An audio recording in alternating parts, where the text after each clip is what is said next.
हाँ जी, तो capital budgeting के क्वेश्चन चल रहे थे।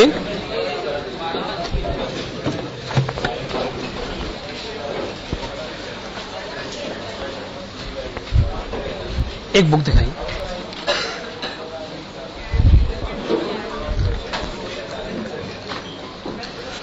कैपिटल बजटिंग के क्वेश्चन चल रहे थे। लास्ट क्वेश्चन हमने कौन सा किया था? क्वेश्चन नंबर 8 किया था ना।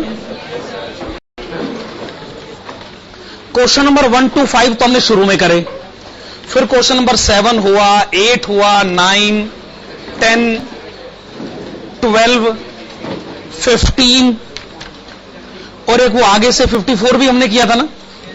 ठीक है, चलिए इतने क्वेश्चंस हम कर चुके हैं। आज की क्लास हम शुरू करते हैं। एक और क्वेश्चन किया था हमने, क्वेश्चन नंबर 26। क्वेश्चन नंबर 26 भी हम कर चुके हैं। ठीक है, page number 90, page number 90, question number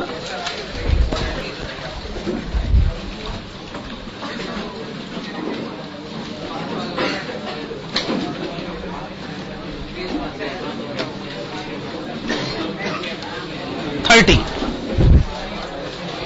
okay, page number 90, question number 30। Page number 90, question number 30।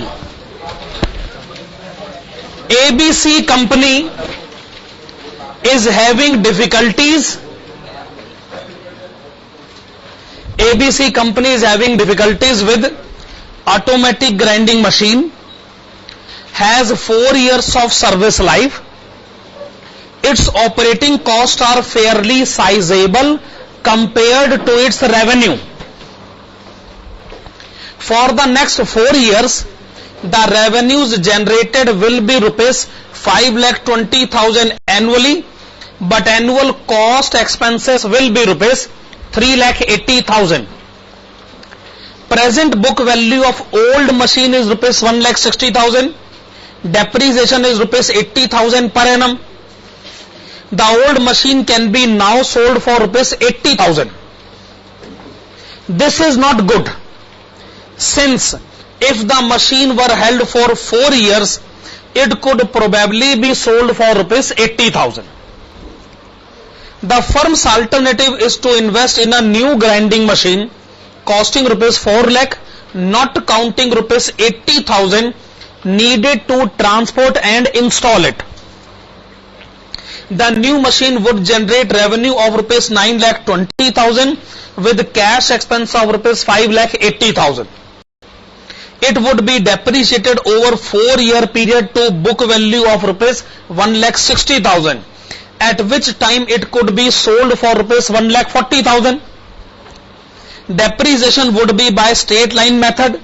The new machine would require tying up additional rupees 2 lakh of inventory and receivable over 4-year period.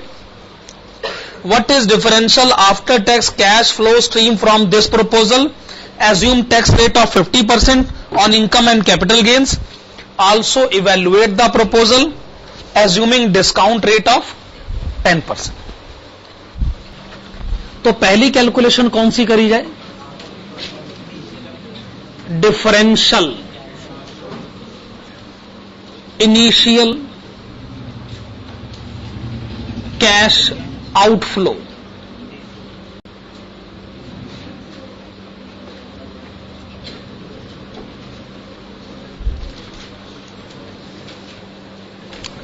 पहली calculation करेगा differential initial cash outflow.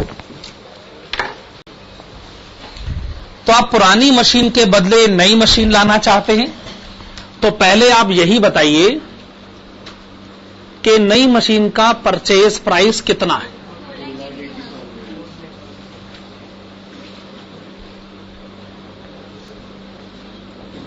Purchase of new machine rupees 4 lakh.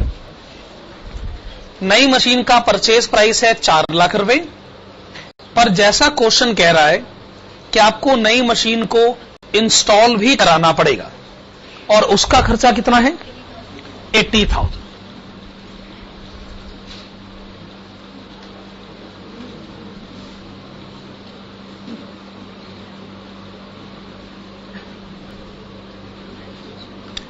इसका मतलब आपको नई machine कितने की मिल रही है 4,80,000 की। 4,80,000 आपको नई मशीन के लिए कैश चाहिए, लेकिन आप सोचते हैं कि पुरानी मशीन को आज बेच देंगे।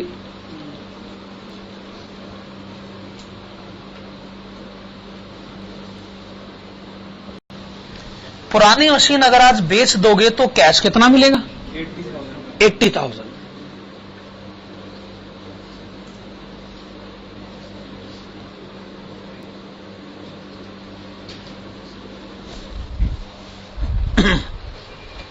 तो डिफरेंशियली अगर सोचा जाए तो आपको कैश चाहिए 4 लाख। पर यह मत भूलिए कि इस समय पुरानी मशीन की बुक वैल्यू है 1,60,000। अगर आप उसे 80,000 में बेचोगे तो इसका मतलब आप उसे 80,000 के लॉस पर बेचोगे। लॉस पर टैक्स की सेविंग हो सकती है।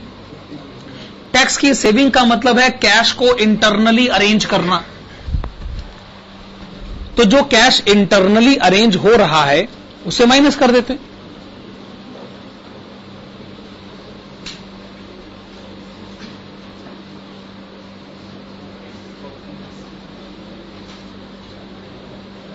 Tax saved on loss on sale. तो 1,60,000 की आज बुक वैल्यू है। अगर हमने उसको 80,000 में बेचा तो बैलेंस 80,000 का लॉस हो गया। उसके ऊपर अगर 50% टैक्स सेव किया जाए तो टैक्स की सेविंग होगी 40,000।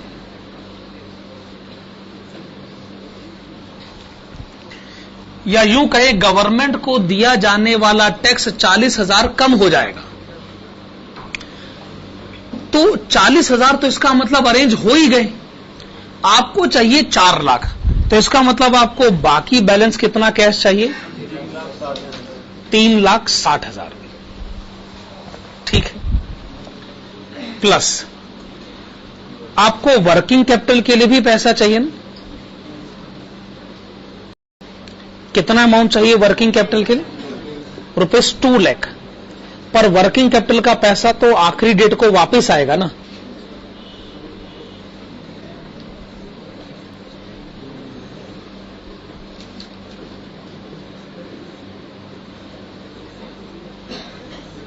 ₹5,60,000। चलिए, आपने इनिशियल कैश आउटफ्लो की सिचुएशन को डिस्कस कर लिया है। अब हमें चाहिए फ्यूचर कैश इनफ्लोस। पर उस पर आने से पहले हमें डेप्रिसिएशन के मैटर को डील करना पड़ेगा। तो आइए कैलकुलेट करें और हेडिंग डालें कंप्यूटेशन ऑफ डिफरेंशियल डेप्रिसिएशन।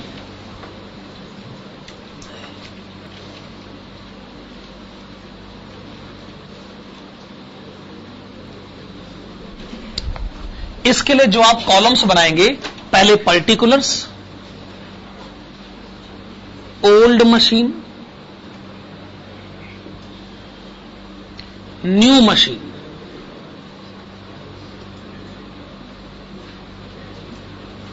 और लास्ट में डिफरेंस।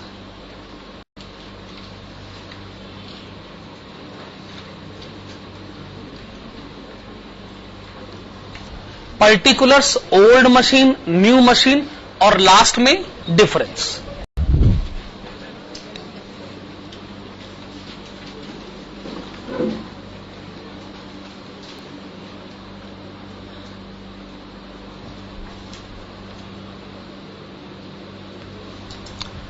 पुरानी मशीन की इस समय बुक वैल्यू कितनी है 1,60,000। इस समय बुक वैल्यू 1,60,000 है। जो नई मशीन आपने खरीदी है उसकी इंस्टॉलेशन मिलाकर बुक वैल्यू बनती है 4,80,000। हम ये देखेंगे पुरानी मशीन होती तो डेप्रीसिएशन कितना होता, नई मशीन होगी तो डेप्रीसिएशन कितना होगा, फिर हम इन दोनों का डिफरेंस भी जानना चाहेंगे।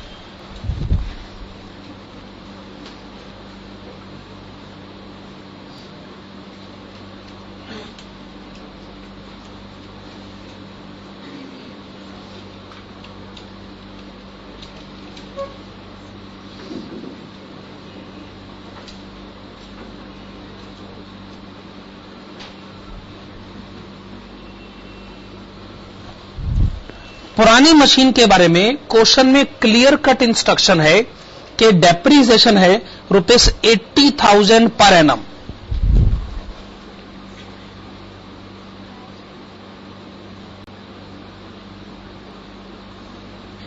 अगर ऐसा है फिर तो 80,000 2 साल में एसेट फुल्ली डेप्रीशिएट हो जाएगी, क्योंकि 1,60,000 तो उसकी बुक वैल्यू है।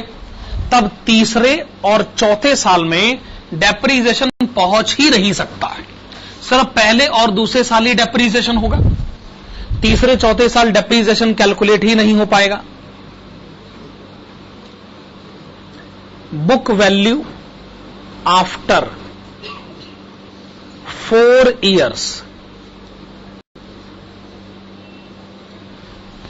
1,60,000 ओरिजिनल बुक वैल्यू, डेप्रीसिएशन तो सारा ही लग गया, तो आखिर में बुक वैल्यू हो गई 0।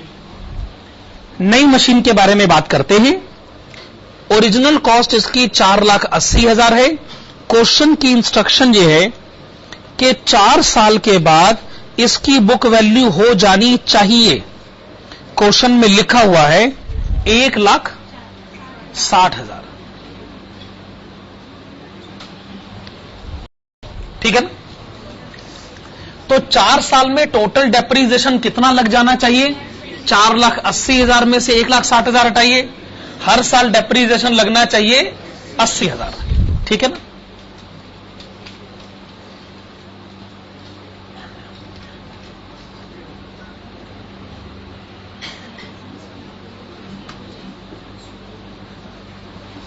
अब डेप्रीसिएशन ये रिकॉर्ड नहीं होगा, अब डेप्रीसिएशन ये रिकॉर्ड होगा। तो आप मुझे डिफरेंस बताएं। पहले साल नील, दूसरे साल नील, तीसरे साल 80,000 और चौथे साल भी 80,000। ठीक है ना? तो ये हमने डिफरेंशियल या यूं कहे एडिशनल डेप्रीसिएशन कैलकुलेट कर लिया है। अब आप लिखिएगा sale value after 4 years।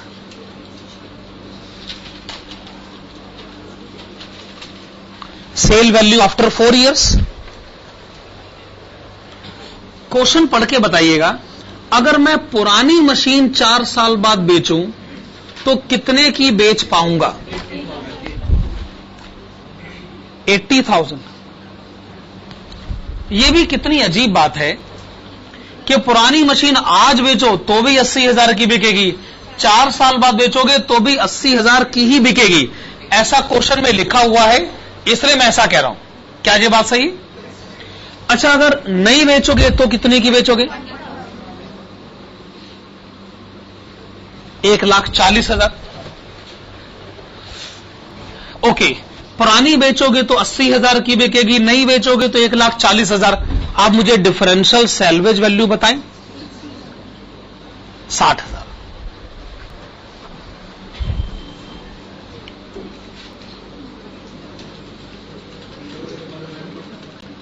Profit और लॉस ऑन सेल। यस, पुरानी मशीन की बुक वैल्यू हो जाएगी 0। अगर बेचेंगे 80,000 में तो 80,000 का प्रॉफिट हो जाएगा। नई मशीन की बुक वैल्यू 1,60,000 होगी, बेचोगे 1,40,000 में तो 20,000 का लॉस हो जाएगा। ठीक है ना?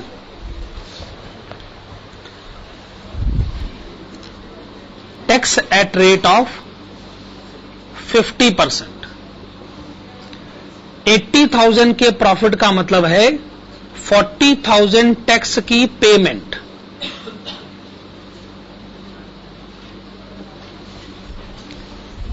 $20,000 के लॉस का मतलब है 10,000 टैक्स की सेविंग।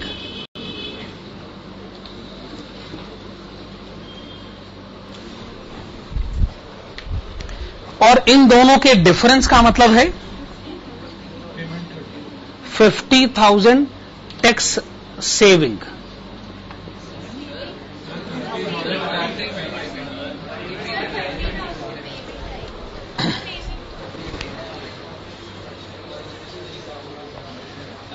आप रुकिए तो सही, सुनेंगे नहीं तो कैसे काम चलेगा, है ना? पहले सुनने तो सही, फिर तो उसके बाद ही आप अपना कमेंट देंगे ना। देखिए, कोई अगर ये कहे अब डेप्रीसिएशन ये नहीं होगा ये होगा, तो आप कितने आराम से दोनों का डिफरेंस बता देते हैं, है कि नहीं? जैसे अगर कोई ये पूछे अब डेप्रीसिएशन 2 रुपए नहीं होगा, अब डेप्रीसिएशन 5 रुपए होगा, तो आप कहते हैं इसका मतलब 3 रुपए का एडिशनल डेप्रीसिएशन है। ये बात आप कितनी आसानी से बता देते हैं, है ना? अब ये नहीं होगा, अब ये होगा, तो डिफरेंस आप बता देते। मैं अभी भी कह रहा हूं, अब ये नहीं होगा, अब ये होगा। 40,000 की पेमेंट अब नहीं होगी, 10,000 का टैक्स सेव अब ये हो जाएगा। दोनों का फर्क बताइए। आप जितने आराम से 2 और 5 का डिफरेंस बताते हो, मैं अगर आपसे कहूं कि -2 और 5 का डिफरेंस बताओ, तो भी आराम से बताओ, आराम से बताओ। The answer is 7। Number line draw करके देख लो। अच्छा, -2 और +5 में डिफरेंस कितना होता? 7 ही होता है। अब ये नहीं होगा, अब ये होगा, डिफरेंस बताइए। कोई बहुत बड़ा मुश्किल सवाल है?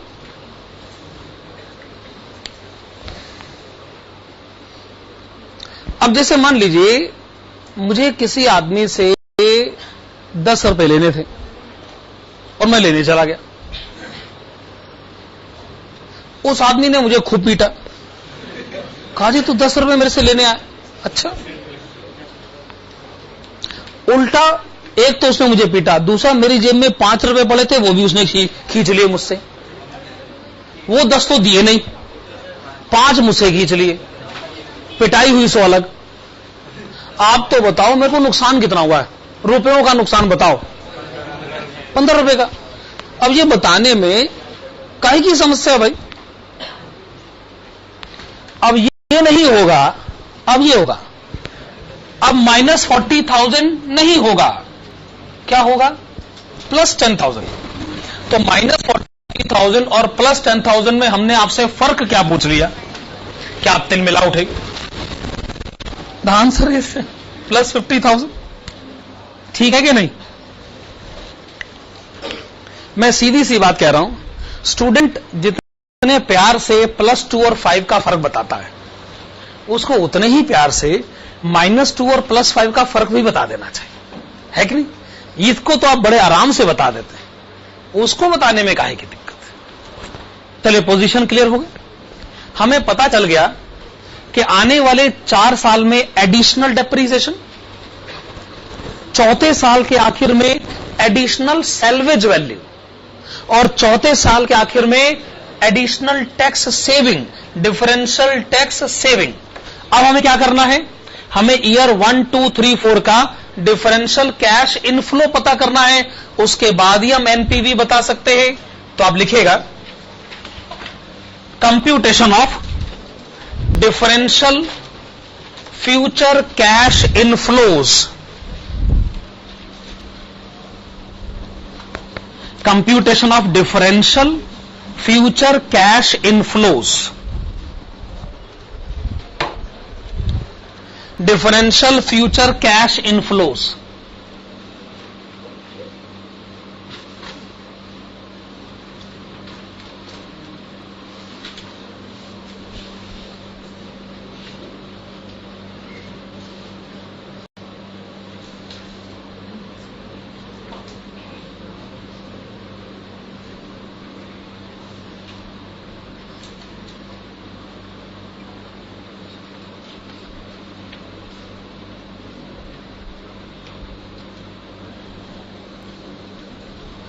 particulars year 1, 2, 3, 4.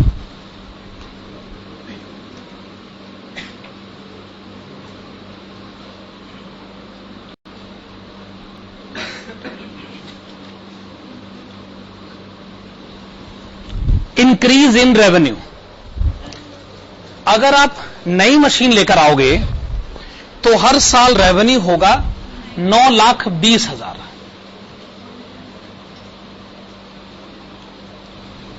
लेकिन अगर आप पुरानी मशीन से काम चलाते रहोगे तो हर साल रेवेन्यू होगा 5,20,000। तो आप बढ़ा हुआ रेवेन्यू बताइए। 4 लाख रुपए।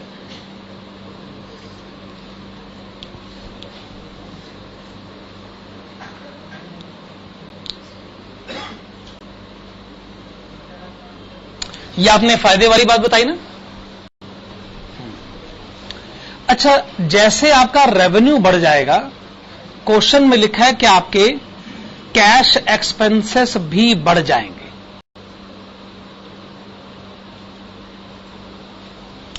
नई मशीन के साथ काम करोगे तो कैश एक्सपेंसेस होंगे 5,80,000। पुरानी मशीन के साथ काम करोगे तो कैश एक्सपेंसेस होंगे 3,80,000। तो कैश एक्सपेंसेस कितने बढ़ जाएंगे? 2 लाख।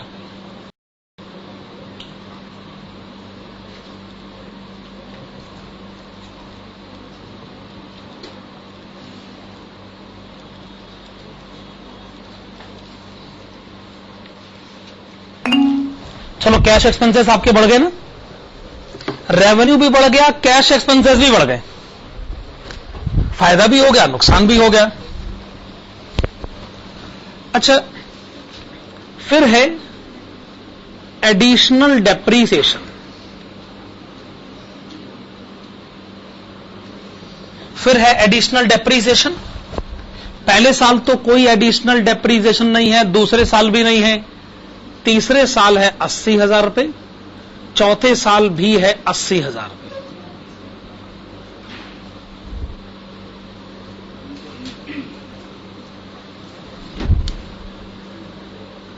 तो ये हो गया 2 लाख रुपए, 2 लाख रुपए, 1,20,000 रुपए, 1,20,000 रुपए। ये जो आंसर आया है, इसके आगे आप क्या लिखेंगे? Increase in PBT. टैक्स का रेट है 50%। पहले साल आपका बढ़ा हुआ टैक्स कितना होगा? 1 लाख रुपए। दूसरे साल भी 1 लाख रुपए। तीसरे चौथे साल 60,000 रुपए।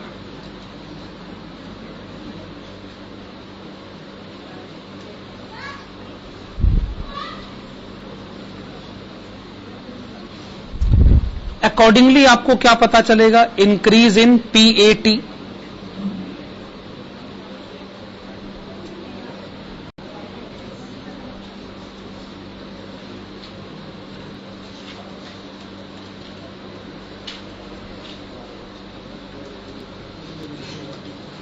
हाँ जी, ये आपने बताया increase in profit after tax.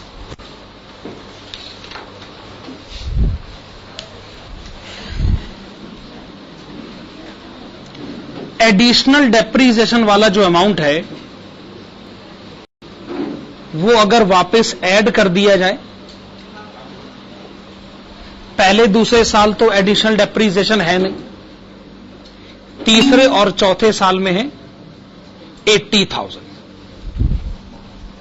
तो पहले साल का कैश इनफ्लो 1 लाख रुपए, दूसरे साल का कैश इनफ्लो 1 लाख रुपए, तीसरे साल का कैश इनफ्लो 1,40,000 रुपए, चौथे साल का कैश इनफ्लो 1,40,000। पर चौथे साल का आंसर अभी कंप्लीट नहीं हुआ ना। चौथे साल में एक तो डिफरेंशियल सैल्वेज वैल्यू कंसीडर करी जानी चाहिए,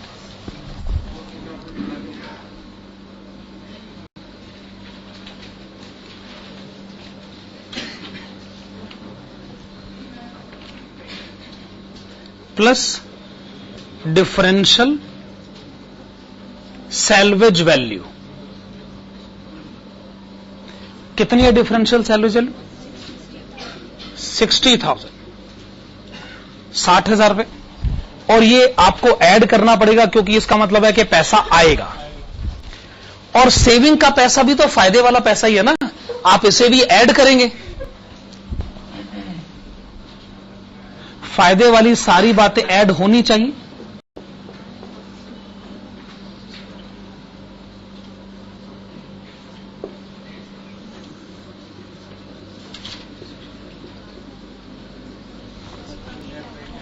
और अगर कोई वर्किंग कैपिटल का पैसा आपने दिया था तो उसको भी आप वापस ले लीजिए, plus working capital taken back.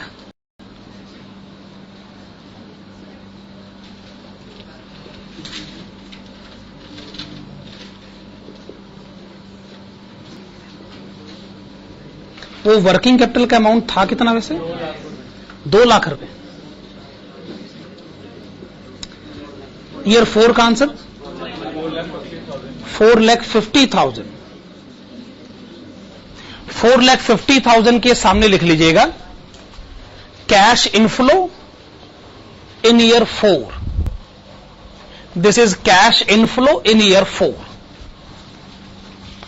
अब तो सारी कैलकुलेशन हो गई है, बस हमें एनपीवी कैलकुलेट करना है। पॉजिटिव आएगा तो इन्वेस्टमेंट के लिए हां कर देंगे।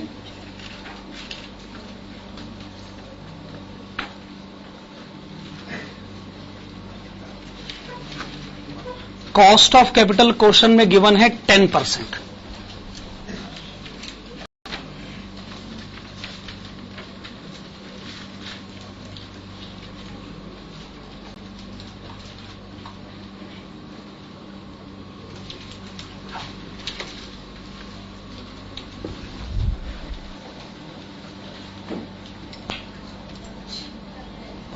ईयर 1, 2, 3, 4 पहले साल का कैश इनफ्लो 1 लाख रुपए,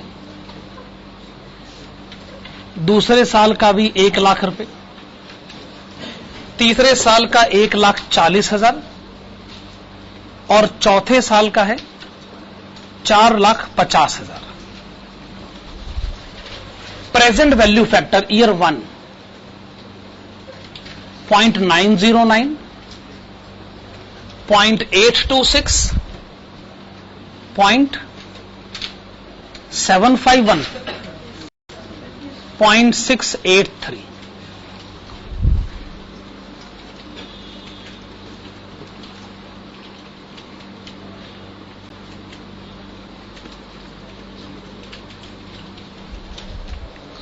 This will be present value of cash inflows.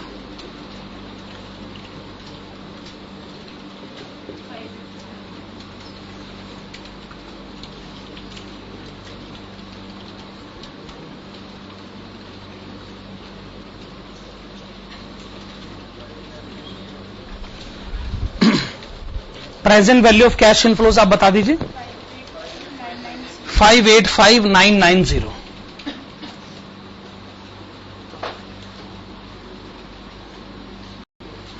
585,990। इसमें से आप माइनस करें इनिशियल कैश आउटफ्लो, वो है 5,60,000। तो एनपीवी एक पॉजिटिव अमाउंट आ गया 25,990।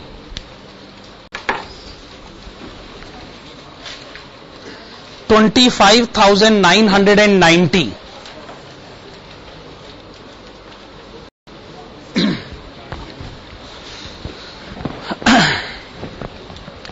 तो आइए फिर कंक्लूजन लिखा जाए।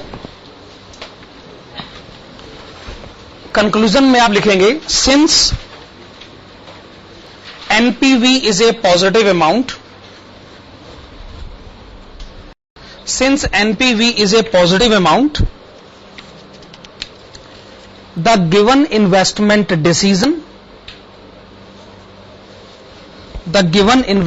decision will be financially viable.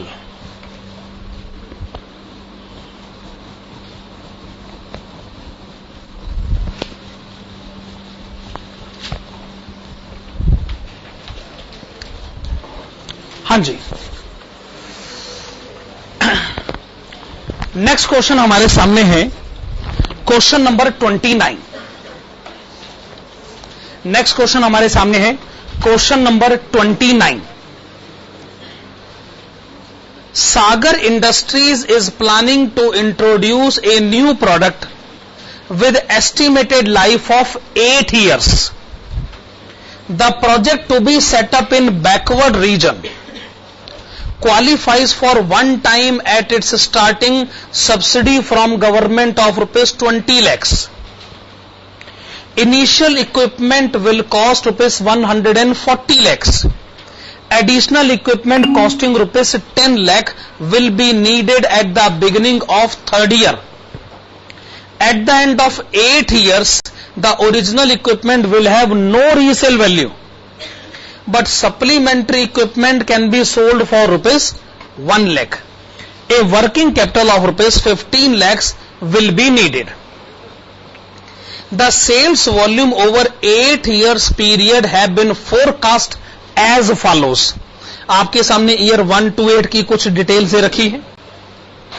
A sale price of rupees 100 per unit is expected and variable expenses will amount to 40% of sales revenue. Fixed cash operating cost will amount to rupees 16 lakh per year. In addition, an extensive advertising campaign will be implemented requiring annual outlays as follows. वो भी हमें given है। The company is subject to 50% tax rate and considers 12% to be appropriate after tax cost of capital for this proposal. The company follows straight line method of depreciation. Should the project be accepted, assume that loss suffered, ये बड़ी important statement है, underline करेगा, assume that loss suffered is carried forward for future set off. ये क्या बात हुई भला? यानी अगर एक साल लॉस हो जाए उसको आप अगले साल ले जाइएगा ताकि अगले साल की इनकम से वो सेट ऑफ किया जा सके। ठीक है, खैर चलिए आइए शुरू करते हैं इसका आंसर।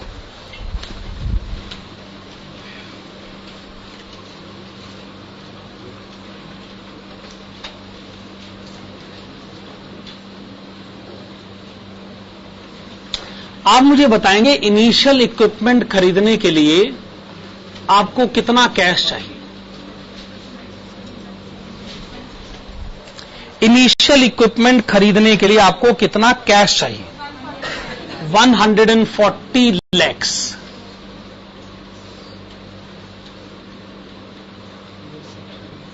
$140 lakhs चाहिए ना आपको?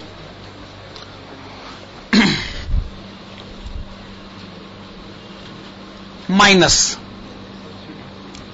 गवर्नमेंट से सब्सिडी कितनी मिल रही?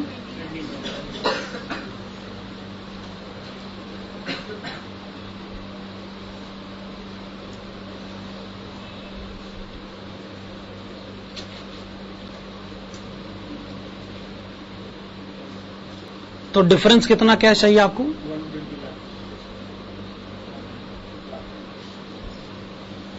120 lakhs।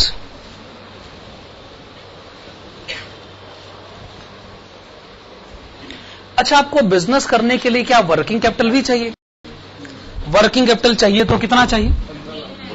15 lakhs।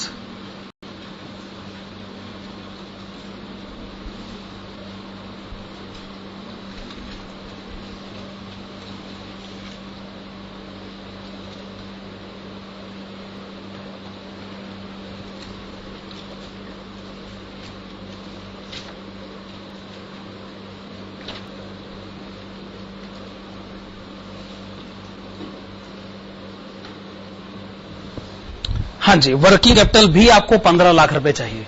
तो अब आप बताइए आपको कैश कितना चाहिए? 135 lakhs प्लस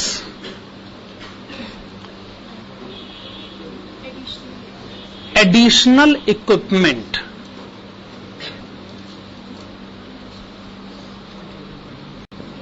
आप ये एडिशनल इक्विपमेंट कब खरीदना चाहते हैं?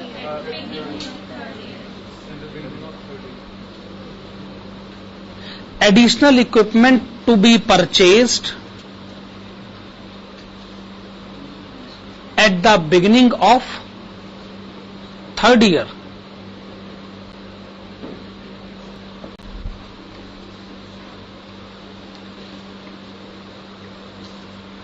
कितने का खरीदना है? 10 लाख रुपए का।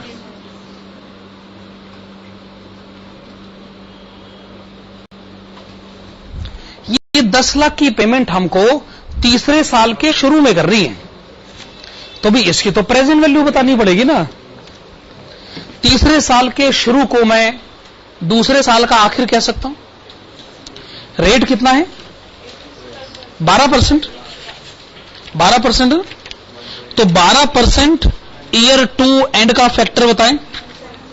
0.797। 0.797 है, एक बात देख लीजिएगा। 12% ईयर 2, हाँ ठीक है, 0.797।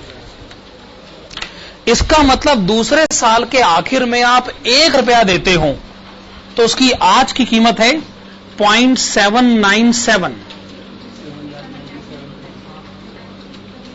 क्या ये सही है? दूसरे साल के आखिर में 1 रुपया देते हो तो उसकी आज की कीमत है 0.797। तो दूसरे साल के आखिर में 10 लाख देने हैं, उसकी आज की कीमत कितनी हुई? 7.97 लाख।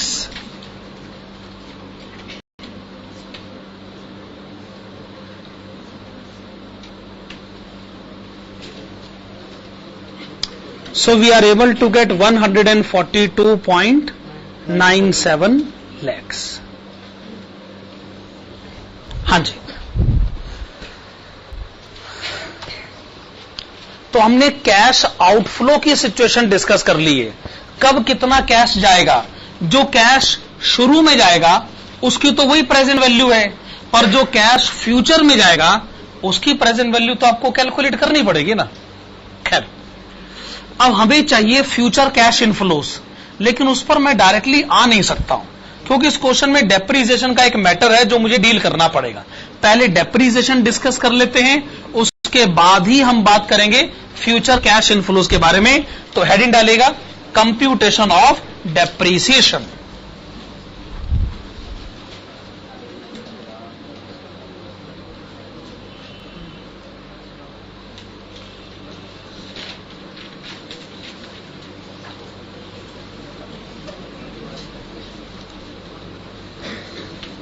तो आइए डेप्रीसिएशन कैलकुलेट करना शुरू करते हैं। उसमें पहले इनिशियल इक्विपमेंट पर डेप्रीसिएशन कैलकुलेट किया जाए। अब बताइएगा इनिशियल इक्विपमेंट का परचेज प्राइस कितना लिखा है? 140 लाख।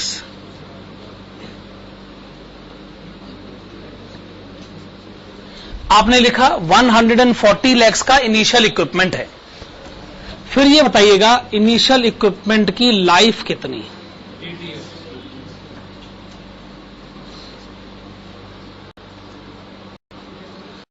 8 साल के बाद इसकी सैल्वेज वैल्यू कितनी?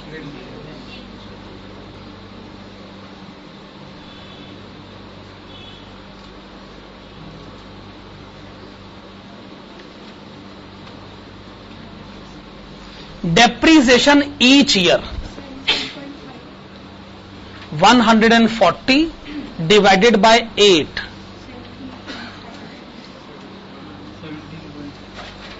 17.5 लैक्स। इनिशियल इक्विपमेंट पर हर साल का डेप्रीसिएशन है 17.5 लैक्स।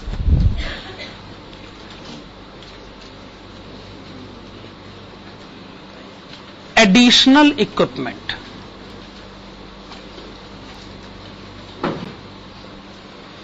आप मुझे एडिशनल इक्विपमेंट का परचेज प्राइस बताएं। 10 लैक्स।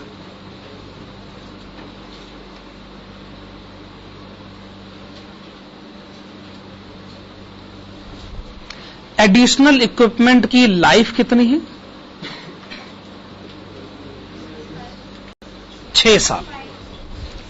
6 साल के ब्रैकेट्स में लिखेगा ईयर्स 3 to 8, तीसरे साल से लेकर 8वें साल तक इसकी लाइफ 6 साल है। 6 साल के बाद इसकी सैल्वेज वैल्यू कितनी है? 1 लाख।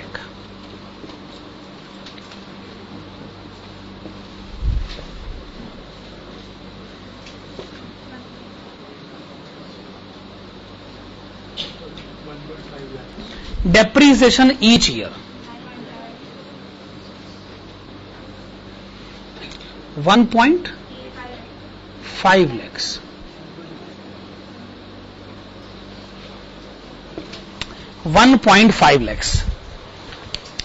एडिशनल इक्विपमेंट पर डेप्रीसिएशन लगेगा तीसरे साल से लेकर 8वें साल तक।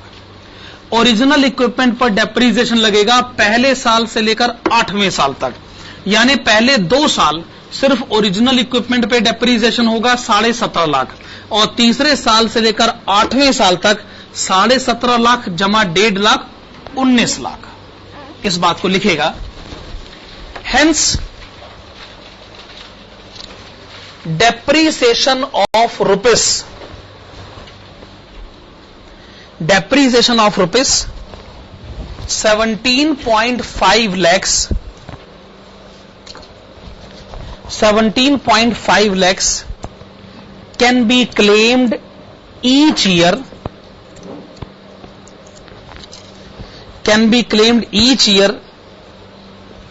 in years 1 and 2 in years 1 and 2 and depreciation of rupees 19 lakhs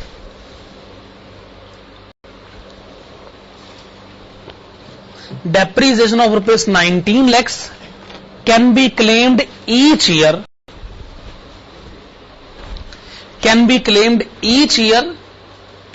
in years 3 to 8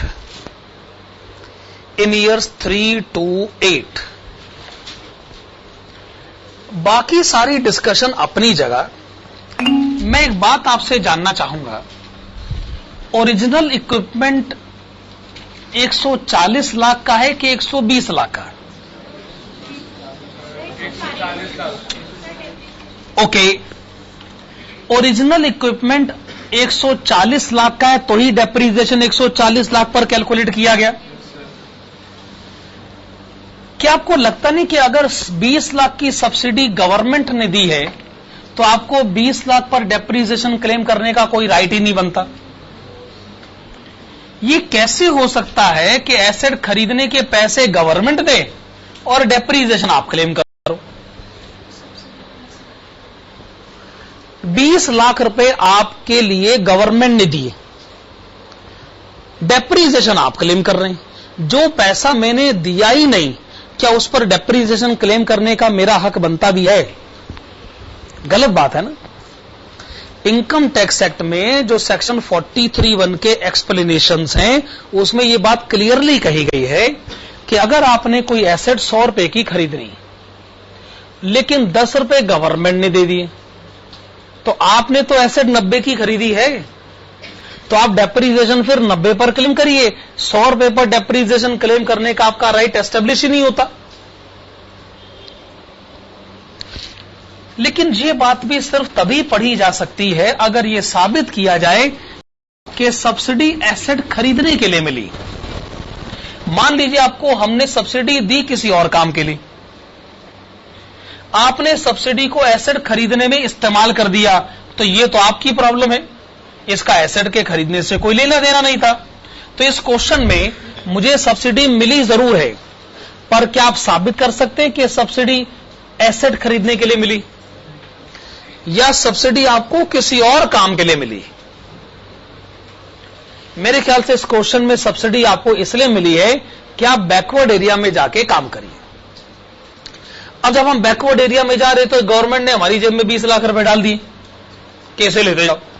अब आप जबरदस्ती हमारी जेब में रुपए डाल दोगे तो हम तो कहीं ना कहीं खर्च कर देंगे। हमने एसेट के खरीदने पे मान लीजिए खर्च कर दिए, तो इसमें हम क्या करें भाई? इससे हमारा डेप्रिसिएशन क्लेम करने का राइट थोड़ी खत्म हो जाता है। कल को वो 20 लाख रुपए मैं कहीं और खर्च कर देता तो आप मेरा क्या बिगाड़ लेते? फिर तो मेरे डेप्रिसिएशन कैलकुलेट करने की पोजीशन को कोई डिस्टर्ब नहीं कर सकता था। तो ये सोचना पड़ता है, सब्सिडी अगर एसेट खरीदने के लिए मिली है तो एसएससी डेप्रिसिएशन क्लेम करता है 90 रुपए पर अगर आपको सब्सिडी मिली किसी और काम के लिए है, भले ही आपने सब्सिडी इस काम में इस्तेमाल कर दी हो, तो आप एसेट पर पूरे 100 रुपए पर डेप्रिसिएशन क्लेम करते हैं। क्या ये बात सही है? वही बात यहां पर अप्लाई भी हुई है। तो मैंने सब्सिडी के पॉइंट को इसलिए इग्नोर ही करा है जहां तक डेप्रिसिएशन का सवाल है। अगली हेडिंग डालेगा, computation of future cash inflows. Computation of future cash inflows.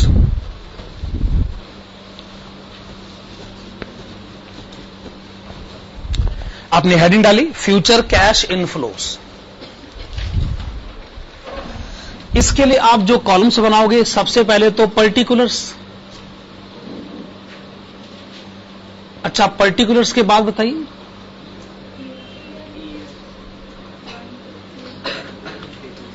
1, 2,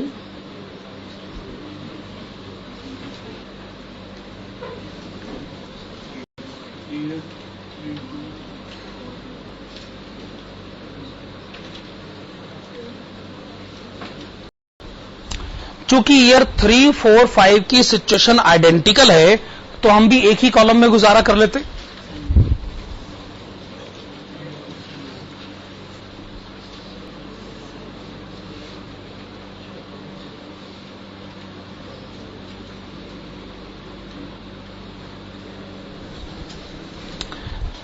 year 6, 7, 8 identical दिखती जरूर है, पर ईयर 8 आइडेंटिकल है नहीं असल में। वो क्या है कि 8वें साल में सैलरी वैल्यू का केस है और जो आपने वर्किंग कैपिटल का पैसा डाला था वो हम बाहर निकालेंगे, इसलिए 8th ईयर को सेपरेटली लिख लेना ही फायदे वाली बात होगी। ठीक है ना?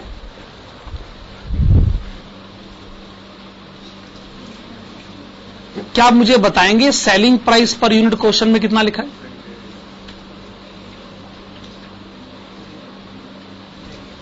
100।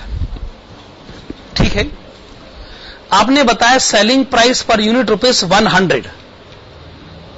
ठीक है, पहले साल आप कितनी यूनिट्स बेचने का प्लान बना रहे हैं? 80,000। अगर आप 80,000 यूनिट बेचना चाहते हो, एक यूनिट का सेलिंग प्राइस अगर 100 रुपए है, तो इसका मतलब सेल कितनी होनी चाहिए? 80 लाख।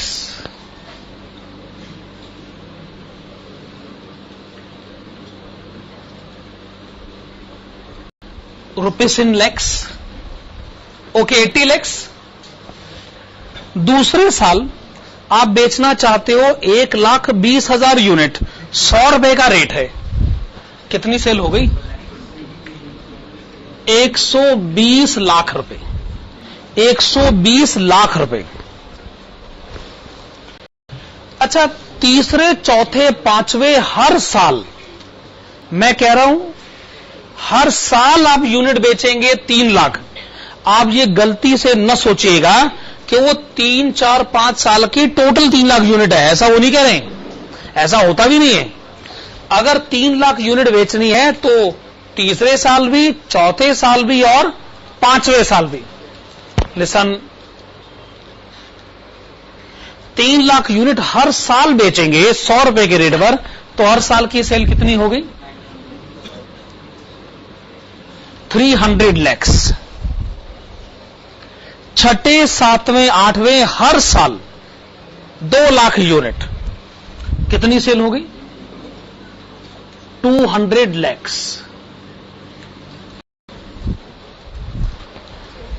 एक यूनिट का सेलिंग प्राइस 100 रुपए है ना, तो जितनी यूनिट आप बेच रहे हैं उसको 100 रुपए से मल्टीप्लाई करिए, तो उतने लैक्स आपने रिप्रेजेंट कर दी।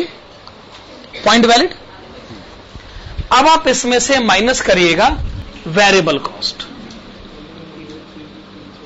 कितनी वेरिएबल कॉस्ट बता रहे हैं?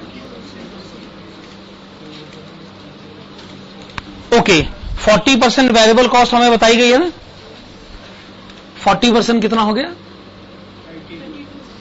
32 lakhs, 40% हो गया 48 lakhs, 120 lakhs, 80 lakhs and 80 lakhs। तो आपने सबसे पहले माइनस करा है वेरिएबल कॉस्ट जो कि है 40% ऑफ सेल्स। अब क्या माइनस करें, कैश फिक्स्ड कॉस्ट जो कि हर साल है 16 लाख रुपए, हर साल 16 लाख।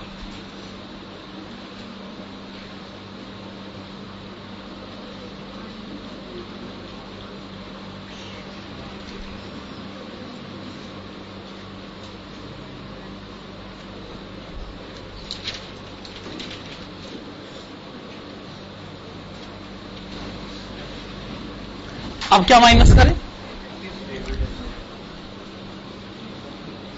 डेप्रीसिएशन माइनस कर दें।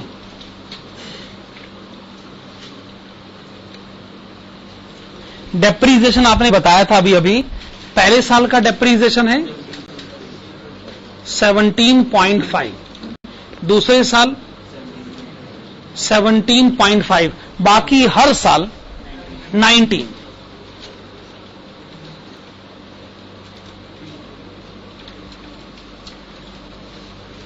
हर साल 19।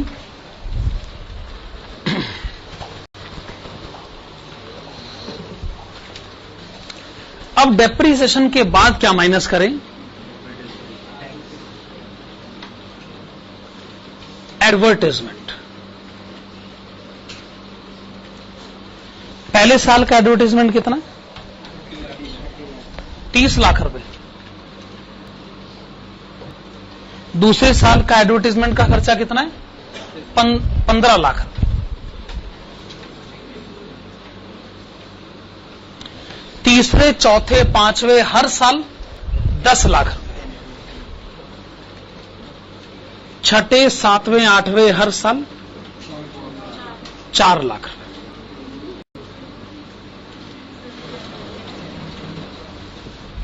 हाँ जी, इससे आपको क्या पता चल जाएगा, प्रॉफिट बिफोर टैक्स।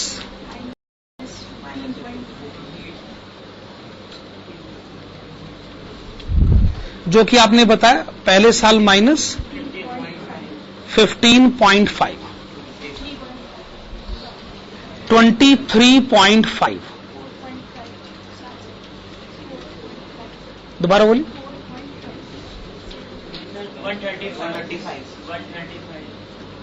135, then 81,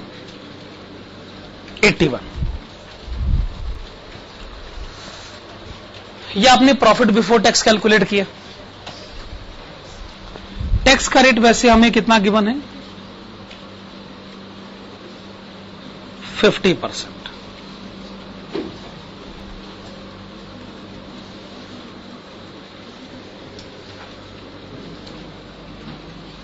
हाँ जी, क्वेश्चन कहता है जी लॉस को करिए कैरी फॉरवर्ड। ये क्वेश्चन ने कह दिया, हमें उन क्वेश्चंस का भी इंतजार करना पड़ेगा जिनमें ऐसी बात नहीं कही जाती है, पर अभी तो हम इस क्वेश्चन को निपटाए ना। लॉस को करिए कैरी फॉरवर्ड, इसका मतलब यह है कि जब पहले साल प्रॉफिट हुआ ही नहीं तो टैक्स किस बात का।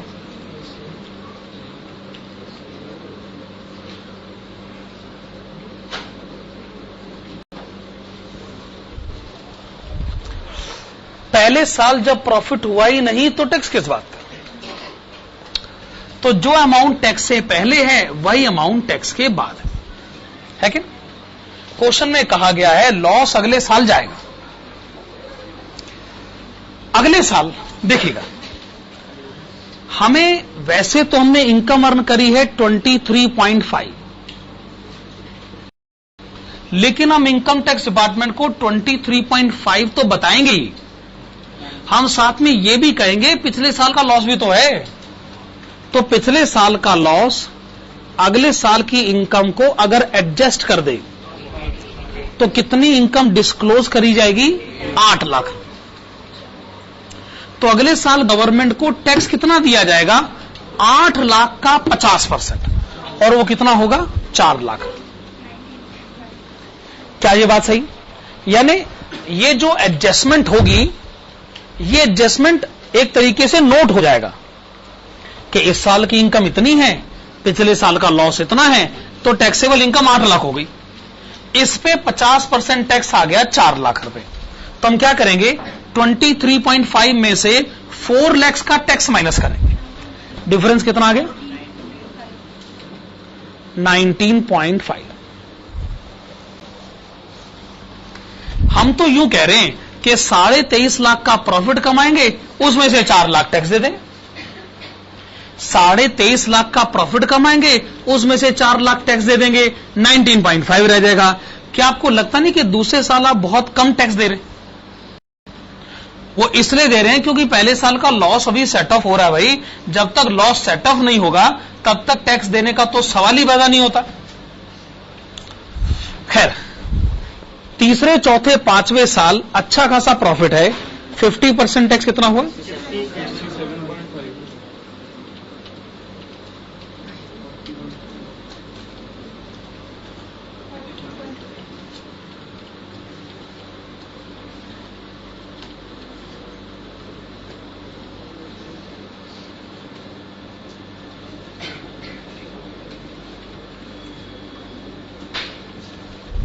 40.5।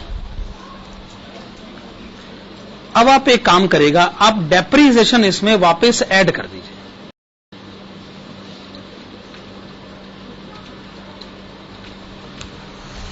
डेप्रीसिएशन पहले साल है 17.5, दूसरे साल है 17.5, और बाकी हर साल है 90।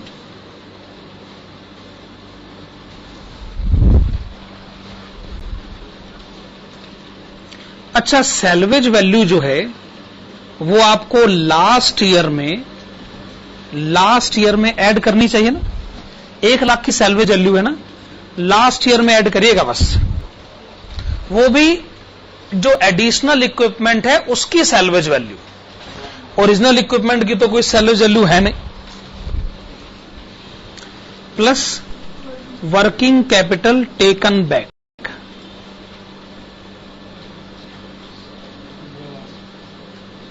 वर्किंग कैपिटल का पैसा वैसे था कितना? 15 लाख।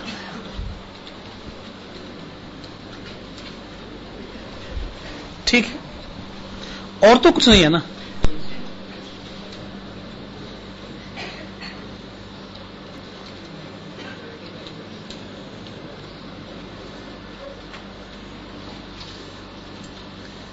पहले साल का कैश इनफ्लो 2 लाख, दूसरे साल का 37, तीसरे, चौथे, पांचवे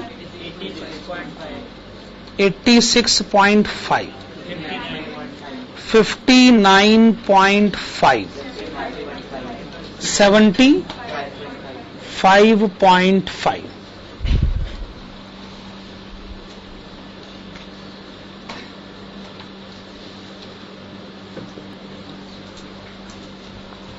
Okay, this is cash inflow. Cost of capital question में गिवन है 12%।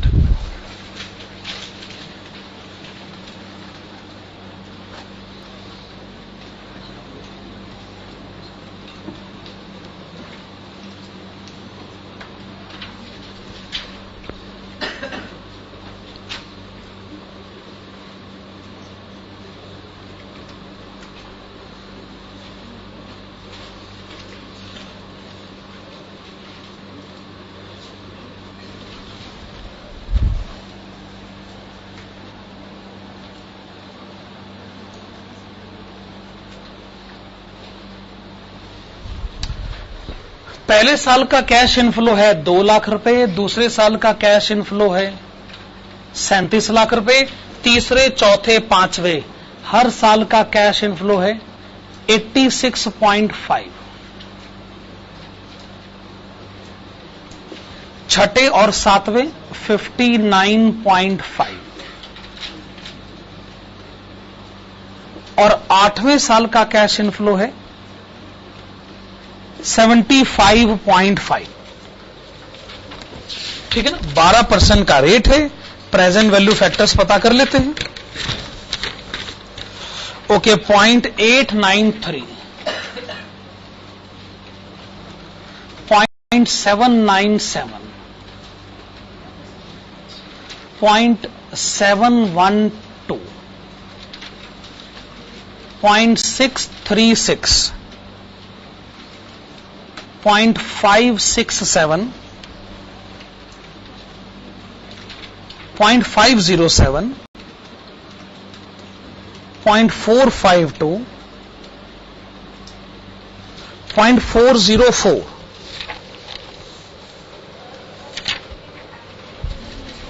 हाँ कर सकते हैं, वो 3, 4, 5 इकट्ठा करना पड़ेगा, उसमें ज्यादा मेहनत लग जाएगी लग रहा है।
तो present value of cash inflows बताए थे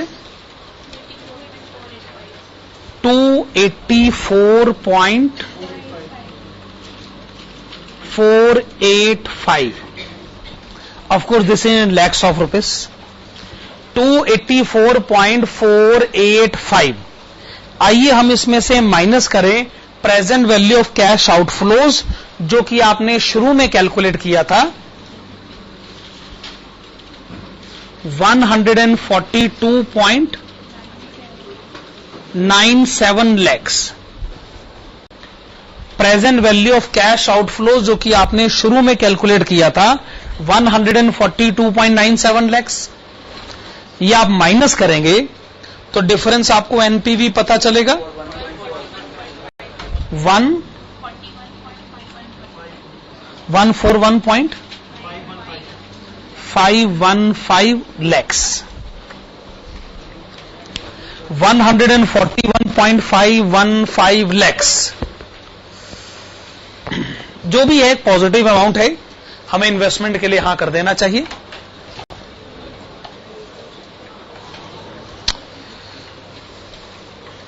तो आइए फिर आंसर लिखें। Since NPV is a positive amount,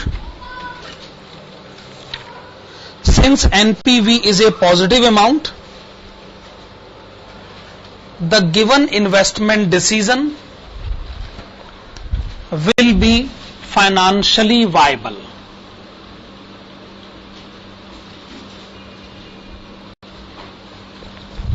The given investment decision will be financially viable.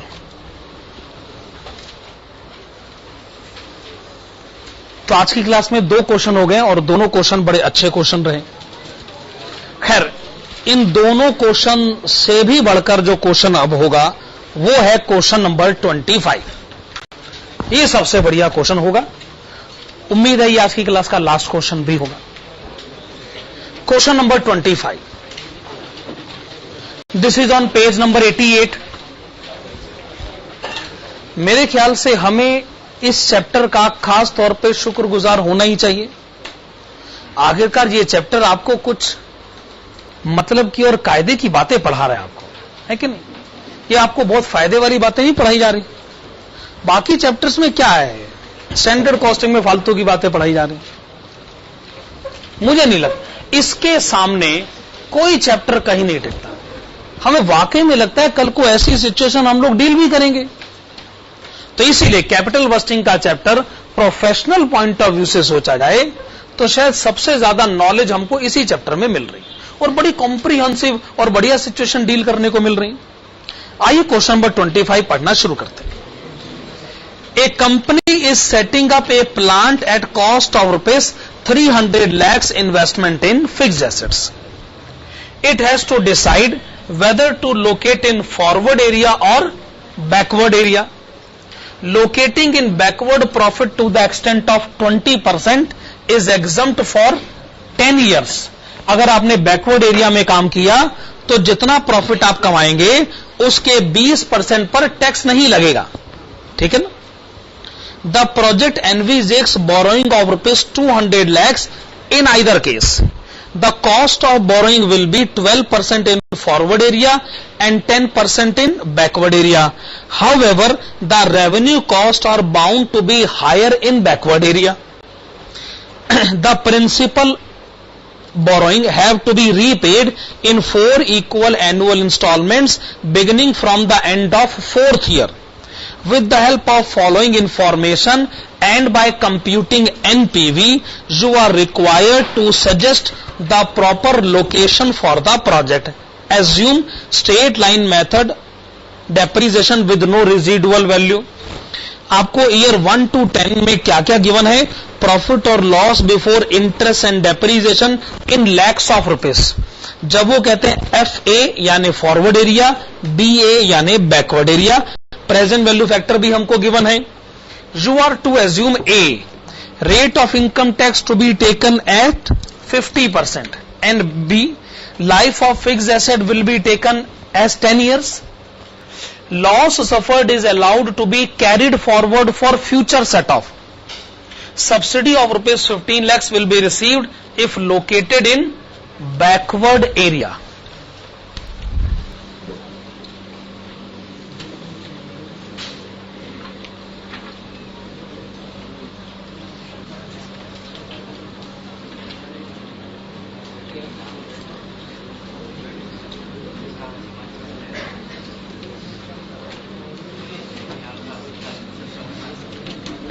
देखिए, आप फॉरवर्ड एरिया में काम करें या बैकवर्ड एरिया में काम करें, आपको फिक्स्ड एसेट्स तो खरीदनी पड़ेंगे ना।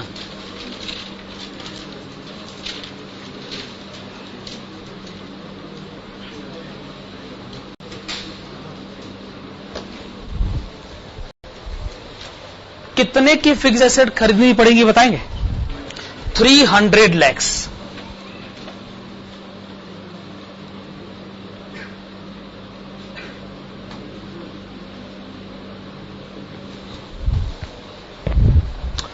फॉरवर्ड एरिया में काम करिए या बैकवर्ड एरिया में काम करिए, आपको फिक्स्ड एसेट्स खरीदनी होंगी 300 lakhs की, minus subsidy received. Backward area में काम करोगे तो कितने की सब्सिडी मिलेगी? 15 lakhs। 15 लाख की सब्सिडी मिलेगी अगर आप बैकवर्ड एरिया में काम करेंगे तो, minus loan taken, borrowings 200 lakhs।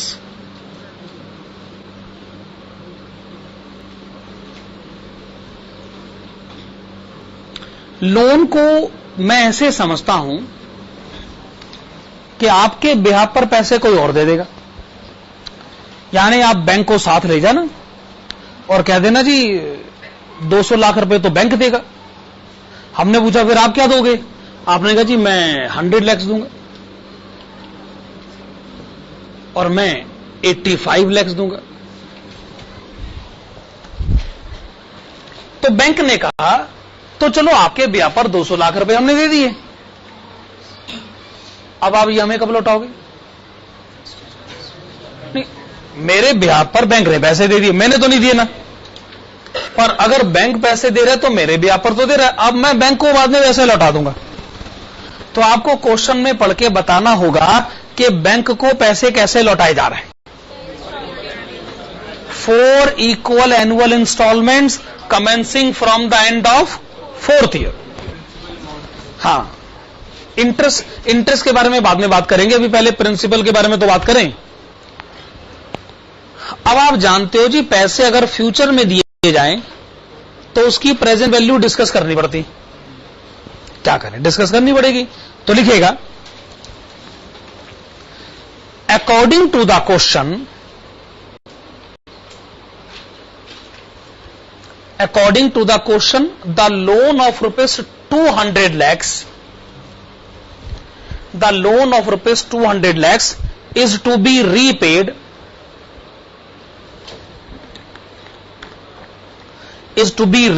in 4 equal annual installments, 4 equal annual installments commencing from the end of 4th year,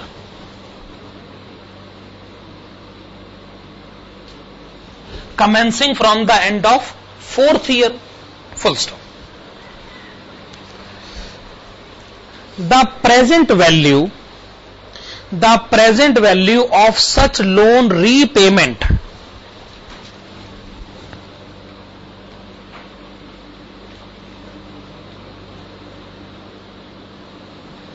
the present value of such loan repayment is computed below.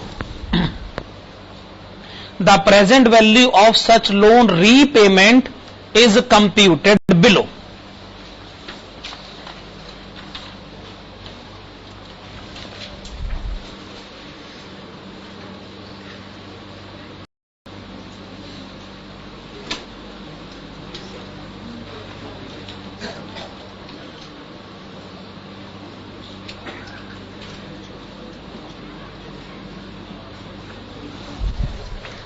Okay, here loan repaid, present value at rate of 15%, rupee 1 and total.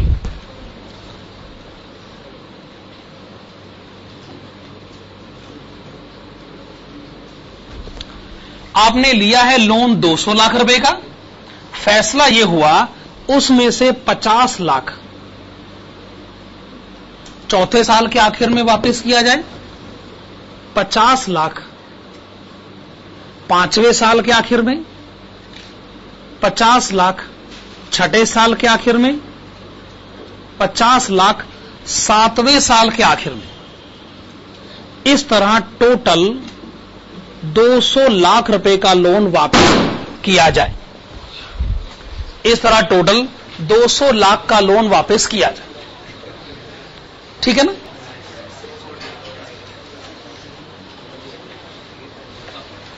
Okay, चौथे साल के बाद अगर 1 रुपया दिया जाए तो आज उसकी कीमत है 0.50। 5वें साल के बाद 0.50, 0.43 और लास्ट में 0.38। तो जो फ्यूचर लोन रीपेमेंट है, क्या आप उसकी प्रेजेंट वैल्यू कैलकुलेट करेंगे?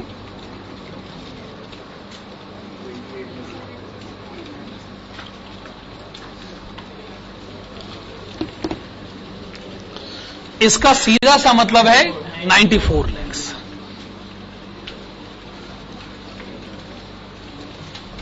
इसका सीधा सा मतलब है कि 200 लाख माना आपको पे करने हैं, लेकिन फ्यूचर में पे करने हैं।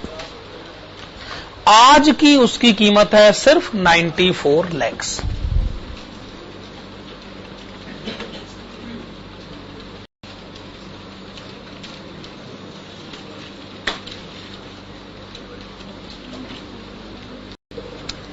आइए कैलकुलेट करते हैं present value of cash outflow.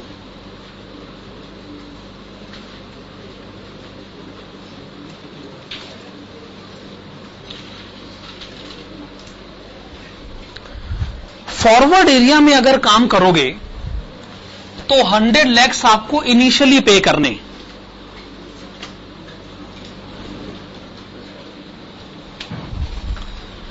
200 lakhs आपको फ्यूचर में पे करने हैं, पर हम उसको 200 lakhs नहीं, हम तो 94 lakhs ही मानेंगे। तो आप इसको कितना मानेंगे?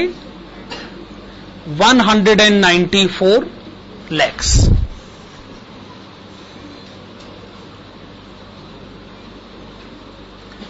अगर आप बैकवर्ड एरिया में काम करते हैं तो इनिशियली आपको कितनी पेमेंट करनी है? 85 lakhs। और फ्यूचर में जो 200 lakhs की पेमेंट करनी है उसे 94 lakhs माना जाए। 179 lakhs। देखो जी, आउटफ्लो की सिचुएशन को समझा जा चुका है। अब हमें इनफ्लोज की सिचुएशन को भी समझना, एनपीवी भी कैलकुलेट करना, इंटरेस्ट के बारे में भी बात करनी। चलिए आइए हेडिंग डालते हैं। ये कैलकुलेशन तो हो चुकी है ना। हेडिंग डालेगा computation of future cash inflows,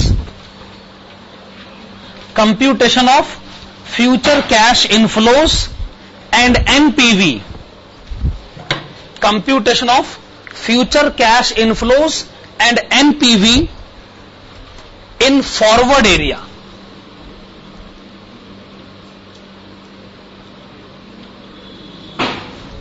एक बार फिर से, computation of future cash inflows and NPV in forward area। Forward area की कैलकुलेशन हो रही है और इसमें बड़े सारे कॉलम्स बनेंगे।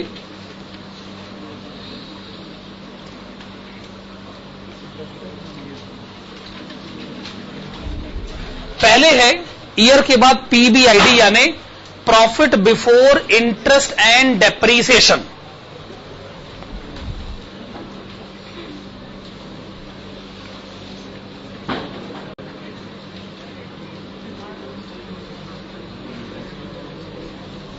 मैंने आपको कही है कि कॉलम्स बड़े सारे बनेंगे। अगर मैं डेप्रीसिएशन और इंटरेस्ट भी कैलकुलेट करता हूं और माइनस करता हूं तो आफ्टर इंटरेस्ट होगा, आफ्टर डेप्रीसिएशन होगा, लेकिन फिर भी वो होगा प्रॉफिट बिफोर टैक्स।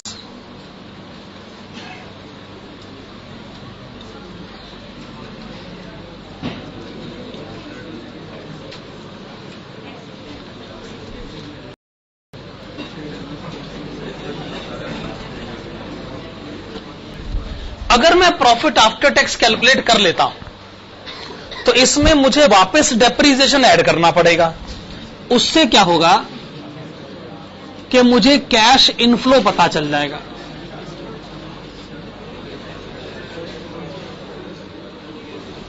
सही बात है ना।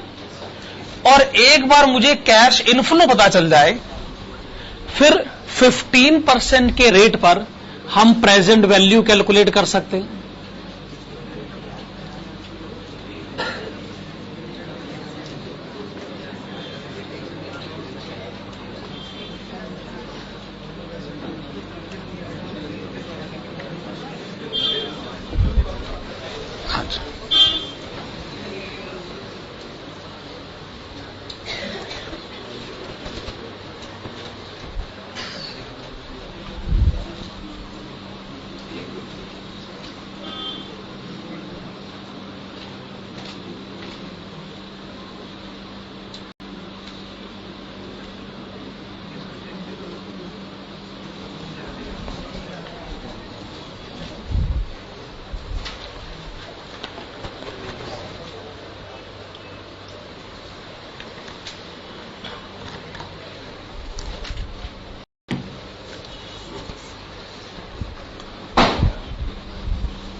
क्योंकि क्वेश्चन में हमको गिवन है profit before interest and depreciation, जो कि पहले साल ऑलरेडी नेगेटिव है, पहले साल वो ऑलरेडी नेगेटिव है।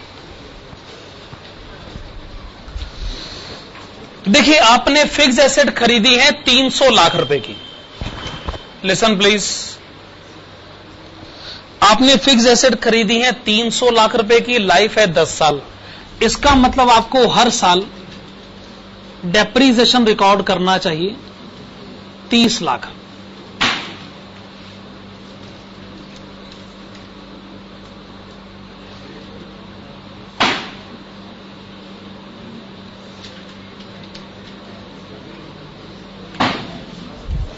आपको हर साल डेप्रीसिएशन रिकॉर्ड करना चाहिए 30 लाख। रहा सवाल इंटरेस्ट का, रहा सवाल इंटरेस्ट का। देखिए, आपने लोन कितना लिया था? 200 लैक्स। आपने लोन लिया था 200 लैक्स। फॉरवर्ड एरिया में जो लोन लिया जाता है उसका रेट ऑफ इंटरेस्ट होता है 12%। 200 लाख 12%, तो एक साल का इंटरेस्ट कितना बनता है? 24 लाख। 24 लाख रुपए।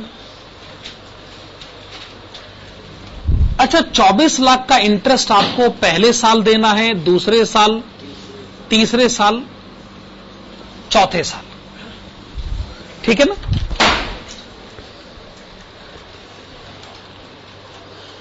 चार साल के आखिर में क्या होगा? आप 50 लाख का लोन वापस करोगे, तो पांचवें साल लोन कितना रह जाएगा? 150 लाख, 150 लाख। उस पर 12% इंटरेस्ट कितना हो जाएगा? 18 लाख। छठे साल लोन कितना होगा? 100 लैक्स, 12% 12 लाख रुपए। सातवें साल लोन होगा 50 लाख, 12% 6 लाख। 7 साल खत्म, लोन खत्म, इंटरेस्ट खत्म। क्या ये बात सही? पहले साल ऑलरेडी 6 लाख का लॉस है, 30 लाख का डेप्रीसिएशन, 24 लाख का इंटरेस्ट, -60, 34 -30 -24, -20, 54 -30 -24, nil।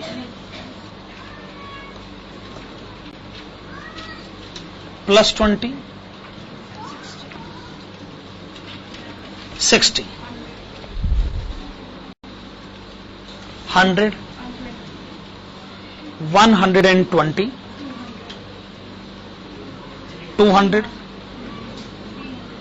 300, 400, ठीक है ना? अब क्वेश्चन कहता है जी लॉस तो कैरी फॉरवर्ड होगा, तो पहले 2 साल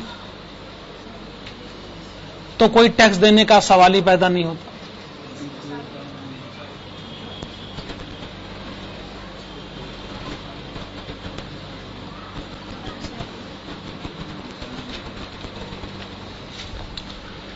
पहले 2 साल में लॉस कितना इकट्ठा हो चुका है? 80 लाख।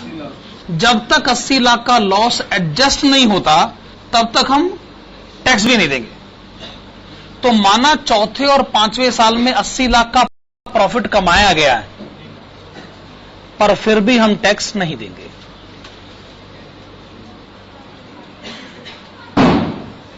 तो आप देख रहे हैं पहले 5 साल जो टैक्स से पहले वाला अमाउंट है वही टैक्स के बाद का अमाउंट है। क्या ये बात सही? लेकिन 5 साल खत्म होते होते लॉस पूरी तरह सेट ऑफ हो चुका है। अब आपके टैक्स पेमेंट करने का टाइम आ गया। छठे साल में अगर 100 लाख का प्रॉफिट है तो 50 लाख का टैक्स देना होगा।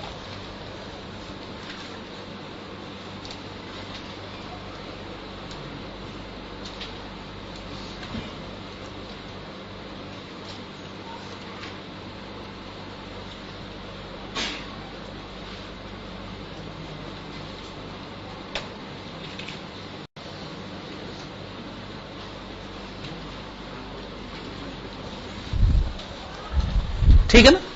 तो ये कैलकुलेशन सिंपल है हमारे लिए। अब आपको क्या करना है, प्रॉफिट आफ्टर टैक्स में आप डेप्रीसिएशन वापस ऐड करिए। ये -60 है, अगर उसमें 30 ऐड करोगे तो -30 हो जाएगा। -20 में 30 ऐड करोगे तो +10 हो जाएगा। 30, 50, 90, 80, 90, 130, 180, 230। एक सेकंड, ये ठीक कैलकुलेट हुआ? ओके। जो प्रॉफिट आफ्टर टैक्स आपने कैलकुलेट करा है, बस उसमें डेप्रीसिएशन आपने वापस ऐड करना है, जो कि है 30 लाख। अच्छा, प्रेजेंट वैल्यू फैक्टर क्वेश्चन में गिवन है 0.87, 0.76, 0.66, 0.57, 0.50, 0.43, 0.38, 0.33, 0.28, 0.25।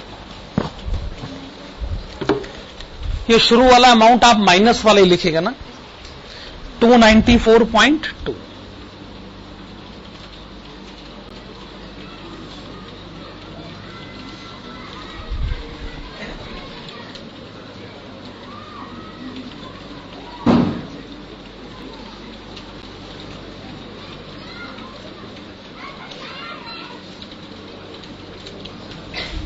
This is present value of cash inflows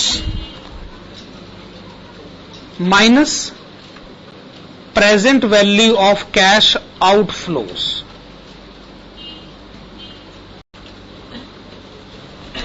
Present value of cash outflows कितना था फॉरवर्ड एरिया में? 194 lakhs।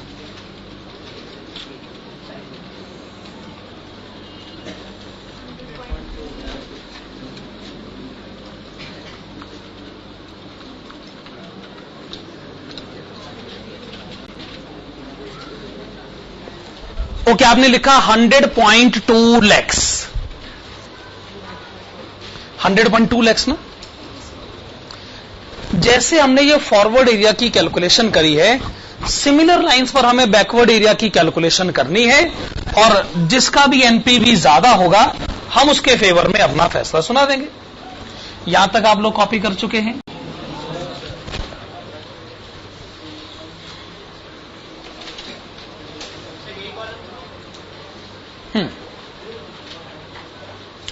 हेडिंग डालेगा कंप्यूटेशन ऑफ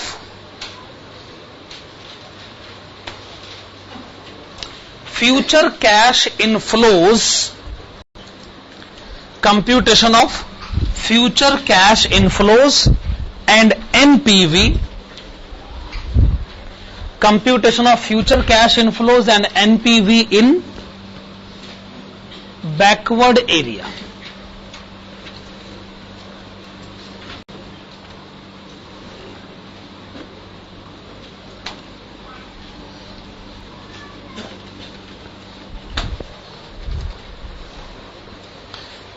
देखिए, बैकवर्ड एरिया में कॉलम्स तो आपके यही ही है, सिर्फ एक चेंज है कि जो टैक्स का रेट है वो 50% नहीं है,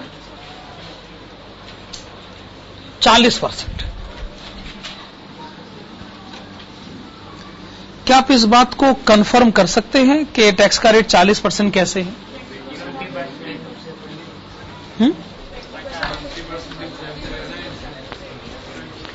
सी, वेरी सिंपल पॉइंट, आप सुन लीजिए। 20% प्रॉफिट पर टैक्स नहीं लगता है बैकवर्ड एरिया में, इसका मतलब 80% प्रॉफिट पर टैक्स लगता है। और अगर 80% प्रॉफिट पर 50% टैक्स लगे तो क्या टैक्स का रेट 40% मान लिया जाएगा?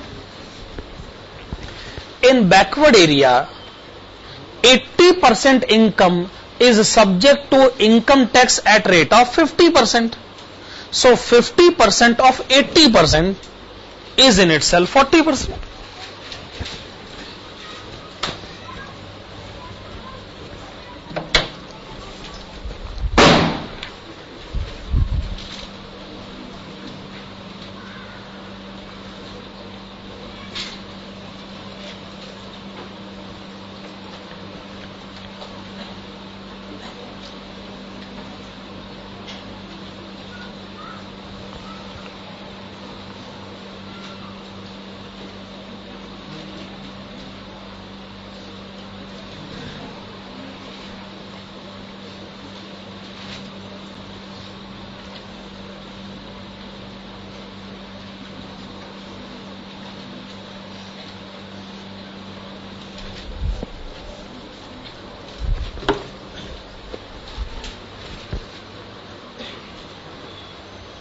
हाँ जी, तो आइए हर साल डेप्रीसिएशन रिकॉर्ड करें 30 लाख।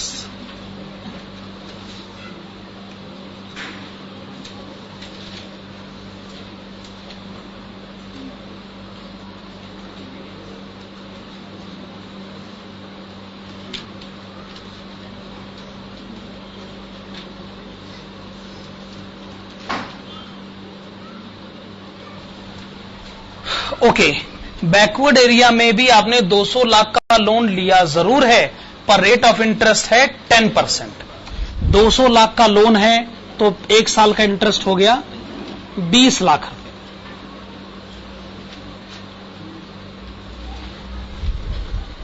चार साल तक आप पूरे 20 लाख का इंटरेस्ट हर साल देते रहे। पांचवें साल लोन है 150 लाख, तो इंटरेस्ट हो गया 15 लाख। छठे साल लोन है 100 लाख, तो इंटरेस्ट हो गया 10 लाख। सातवें साल लोन है 50 लाख, इंटरेस्ट हो गया 5 लाख। लोन खत्म, इंटरेस्ट भी खत्म। पहले साल ऑलरेडी -50 है, 30 माइनस करो, 20 माइनस करो, फिर तो ये -100 हो जाएगा। -20 पहले ही है, और 30 माइनस करो, और 20 माइनस करो, -70 हो गया। 10 में से 30 माइनस करा, 20 माइनस करा, -40 हो गया। देन 20 माइनस 30 माइनस 20 कितना हो गया? -30।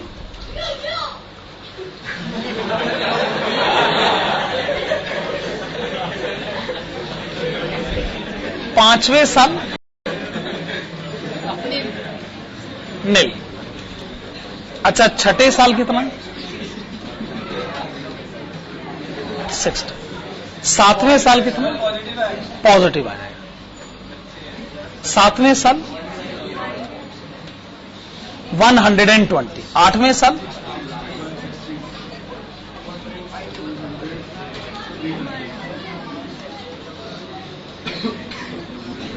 हाँ जी,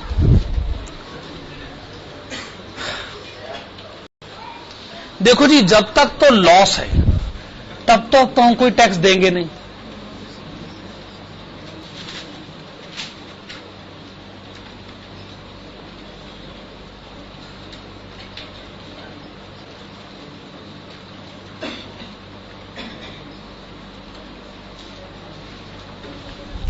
और जब तक लॉस सेट ऑफ नहीं होगा हम तब तक भी टैक्स नहीं देंगे। वैसे टोटल लॉस कितना हो चुका है? 240 लाख। तो जब तक 240 लाख का प्रॉफिट नहीं कमाया जाएगा तब तक हम कोई टैक्स भी नहीं देंगे। तो छठे और सातवें साल अच्छा खासा प्रॉफिट है, पर हम टैक्स नहीं देंगे।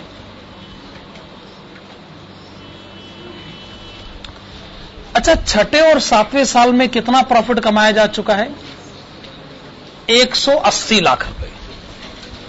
सवाल ये उठता है जी, अभी लॉस कितना बचा है? 60 लाख का लॉस अभी बचा है ना, 60 लाख का लॉस अभी बचा हुआ है। अब 8वें साल में 160 लाख का प्रॉफिट है, तो उसमें से 60 लाख तो भूल जाइए, उस पर टैक्स नहीं लगेगा। बाकी बचे 100 लाख पर 40% टैक्स लगेगा, 40 लाख। अब हिसाब खत्म हो चुका है। 200 लाख पर 40% टैक्स 80 लाख, 300 लाख पर 40% टैक्स 120 लाख।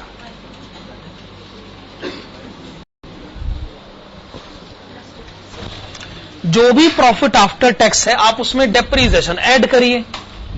30 लाख तो पहले साल हो जाएगा, -70,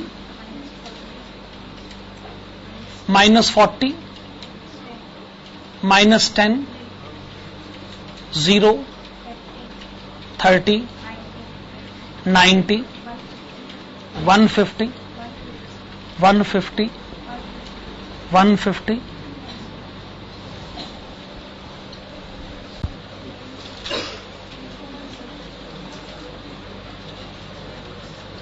210,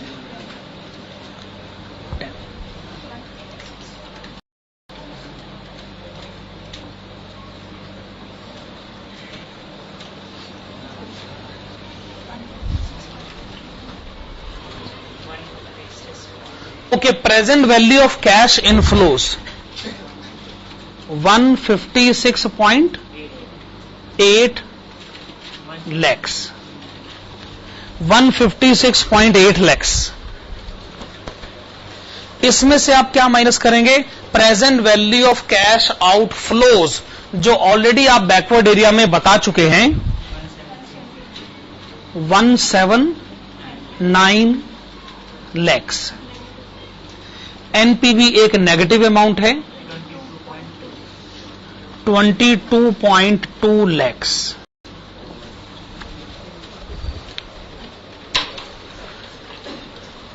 तो बैकवर्ड एरिया में तो जी बात बनेगी नहीं, नेगेटिव एनपीवी के साथ तो हम वहां जा नहीं सकते। फॉरवर्ड एरिया में ही आपको प्लान सेटअप करना पड़ेगा। आपको ये लिखना होगा कंक्लूजन के तौर पे लास्ट में।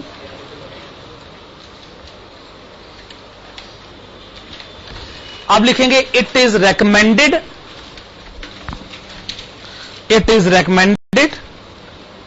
to set up the plant, it is recommended to set up the plant in forward area because NPV is positive amount in its case।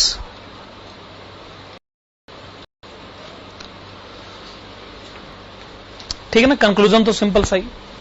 चलिए आज की क्लास हम लोग यहीं कंप्लीट करते हैं। Thank you.